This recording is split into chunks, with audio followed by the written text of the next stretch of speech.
Shoutout sa mga solid nating ka-teammate na sila Felix Manahon, Jacqueline Recaplaza, Generoso Sehalbo, Vicentro Castro, and Balongside.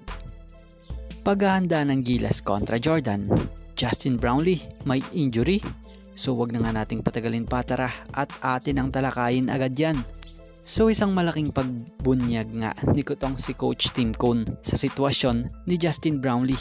Ipinagtapat ni Coach Tim kung bakit gano'n na lang ka-struggle ang naging simula ng nilaro ni Justin Brownlee nitong nakaraan kontra Thailand. Dahil na nga ito sa kanyang nararamdaman.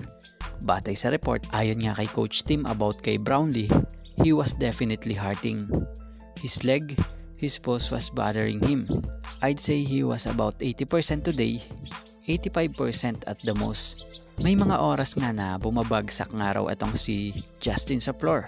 So malinaw na naglalaro si JB ngayon para sa Pilipinas nang hindi ito 100%. So matatandaang itong si Justin Brownlee ay kakagaling nga lang sa operation kamakailan para tanggalin ang bone spurs nito sa kanyang paa bago pa man magsimula ang Asian Games. Kaya naman sa ginawa nito at ginagawa pa nitong si Justin Brownlee para sa bansa sa naging laro nito, binigyan nga rin po ni Coach Tim Cone ng credit si Justin Brownlee dahil sa nagawa nga nitong mapaganda pa ang laro sa kabila ng masama niyang umpisa. So dito natin makikita mga ka-teammate kung gaano kahalaga kay Justin Brownlee ang paglalaro para sa bayan. Talagang pusong Pinoy na ito, wala ka nang masasabi pa.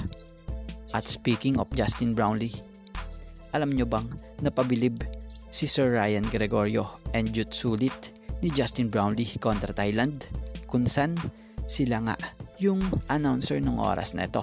Ayon ko kay Coach Ryan Gregorio, kita mo yung gesture niya kay Fajardo matapos maitira at maishoot yung 3 points. Nagsorry siya kay Fajardo dahil hindi niya naipasa kay Junmar. Kita mo, sarap panoorin ang player na ito. Ayon naman kay Jutsulit, maganda kay Justin Brownlee kahit nagmintis, hindi naman pilit yung mga tira niya. So mga ka-teammate, dyan mo talaga makikita ang pagiging team player at mahusay na tong si Justin Brownlee. At maiba tayo about sa Jordan naturalized na si RHJ. May bali-balita nga na ito palang si RHJ ay ayaw palang magantay sa pila ng mga naturalized player ng Gilas. Kaya sa Jordan na lang nagpa-naturalize ang nasabing manlalaro. So ito nga lang po muna mga ka-teammate ang ating sports pasada, and thank you for watching guys, and God bless everyone. Come